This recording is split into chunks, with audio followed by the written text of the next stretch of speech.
Yo, what's up guys, me Brady here, and today I have some huge news regarding the first DLC map pack that's going to be dropping in Infinite Warfare very soon. Alright guys, so the picture you are seeing on screen right now is actually the article that I am referencing many times throughout this video. And as stated in this article, because of all the bad reception from the community, Activision and Infinity Ward are looking to make this first DLC map pack much more grounded than the maps that were released in the base game. Now, beginning with the name of this DLC map pack, it is rumored to be called Ascension, according to this article. And personally, I've always thought the names for DLC packs in Call of Duty have been very, very cool, and with this name, that trend for me now continues. Now, starting us off is the Zombies portion of the DLC.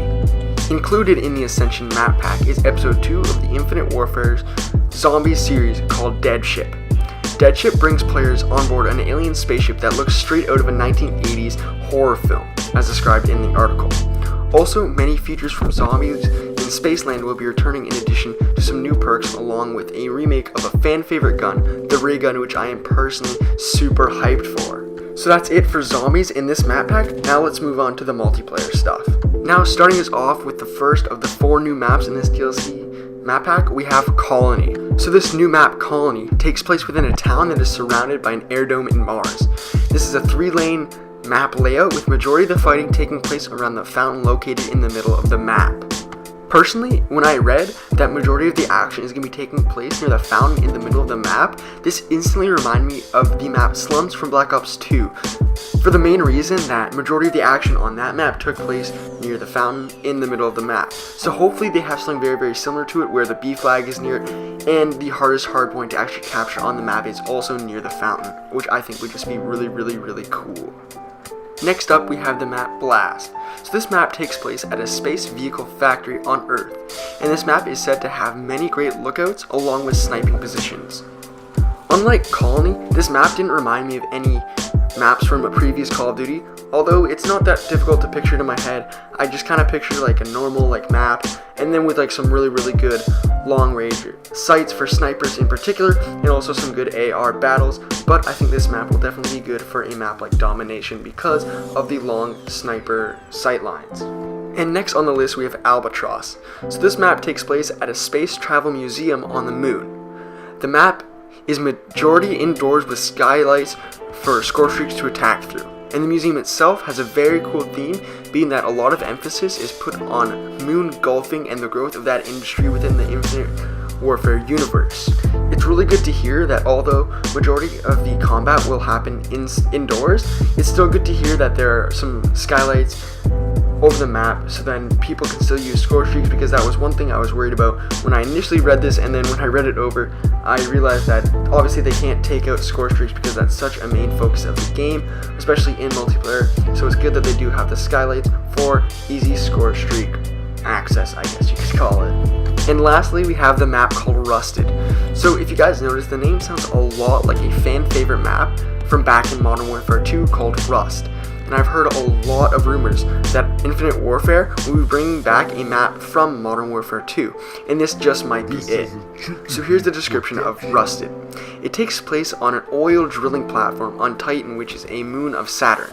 This will be the smallest map released in this first DLC, and as many of you guys know, Rust from Modern Warfare 2 was also a very, very small map, so it's neat to see that this is the smallest map within the first DLC.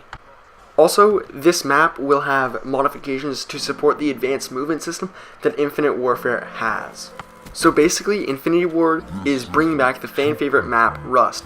Although, as I said before, the map will have a few minor modifications to integrate the new advanced movement system within IW, but for the most part, it will just be a reskinned version of the fan favorite map, Rust, with some minor modifications. Now, something to keep in mind regarding these descriptions is that they were not taken directly from Activision and were based off the users who have played the DLC along with some inside sources. And lastly, we have the release date for this first DLC map pack. So this map pack is set to be released on January 31st of 2017, first on the PlayStation 4, and then following about a month later on March 2nd for those of you on Xbox One and PC. Overall, I think all these maps sound really awesome, and I'm especially excited for the remake of Rust for Modern Warfare 2. But the other maps sound awesome as well. Just based off the descriptions alone, I think that Colony and Rusted are my favorites so far. Remember, this is just simply based off their descriptions, and I will probably do an official review of the map pack once it is officially announced by Infinity Ward. Because although I've seen this floating around social media for the past 48 hours or so, it may still be wrong, or there may be some major flaws within this article. However, I feel that all the predictions made within this will be fairly accurate because of all the attention it has gotten, along with who has spoken about it. Also, many other things that have been leaked previously are all highlighted and line up with the things within this article. But the one thing that we do know for certain is the release date, because it was leaked previously by Lee Ross over at Infinity Ward, and here's a tweet on screen of him confirming that on Twitter. So as you guys can see, the first tweet was simply just asking him what the release date will be, and for whatever reason Lee Ross from Infinity Ward ended up actually answering back to this tweet, giving us the official release date. And that release date also lines up with the one highlighted in this article. So out of everything said, I feel like that is the one thing that we have for certain from this article, and that's the one thing set in stone for sure. Okay, that's it for today's video, guys. Thank you so much for stopping by, and if you could just take 2 seconds out of your day to like this video, that would be awesome, since it helps out the channel a lot. Also, don't forget to subscribe, because I am holding a PlayStation Plus code giveaway right now, and a link explaining that entire thing will be in the description down below. Alright, see you guys in another one. Peace out.